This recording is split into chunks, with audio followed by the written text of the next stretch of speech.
spent 25 years behind bars for a notorious subway murder. Tonight, he's a free man. An emotional day and night for Johnny Hincapaway. This was him hugging his family after walking out a free man. He has been behind bars since 1990, but a judge overturned his conviction, and that's after some new evidence has surfaced. PIX11's James Ford is telling us his story from prison to freedom is a scary one that could actually happen to anyone. He is live with more. Hi there, James. And indeed, Tamsin, this was a high-profile murder case that today became a high-profile release. But there is a strong threat that it could end up being a high-profile case all over again. Tears abounded in court Tuesday from the family of 42-year-old Johnny Hincapaway when a judge, after 8 months of weighing evidence, overturned Hincapaway's murder conviction 25 years after he was incarcerated. But the most intense weeping, as you'd expect, was from Hincapaway himself. I thought I was going to have a nervous breakdown. You know, I was crying, I was breathing heavily. I couldn't believe it. It was surreal to me.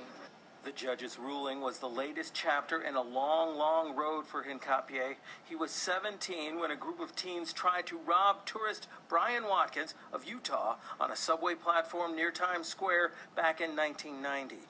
Watkins was stabbed trying to defend his family from the muggers and died. Hincapaway long contended he was not on the platform when the crime took place, but it was only this year that a judge revisited his case. An eyewitness finally came forward to say he was not there when the murder happened, and evidence indicated that a detective beat Hincapaway's confession out of him. So he was free to go, except it's a hell of a lot easier getting people into this system than getting them out, even when they don't belong here in the first place. The frustration of his lawyer, Ron Kuby, after the judge realized that Hincapaway had a federal deportation order pending against him as part of his conviction. To show how strongly he felt Hincapaway should be released, the judge granted bail of just $1. That was last night after a judge ruled that the evidence was so strong that the now 42-year-old had had a confession beaten out of him, and that the then 17-year-old was not on the subway platform where Utah tourist Brian Watkins was killed, that the case had to be overturned. Still, it was wait and wait for 7 hours until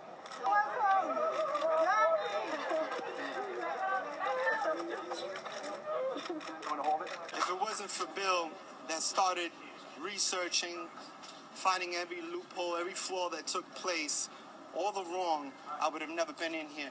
William Hughes and Robert Dennison gathered all of the evidence over the years that showed Hincapaway was innocent. As one of them points out, justice ended up being served, but, he says, only halfway. This guy lost 25 years of his life, and the cops who put him away, the prosecutors who put him away, they walk. And this poor guy, you know, maybe he'll get a civil settlement, but that doesn't give him back his time in life. Shame on those individuals that did this to me. Shame on all those individuals that had knowledge of what happened to me. But I forgive them. Tonight, I hope there's some seafood around.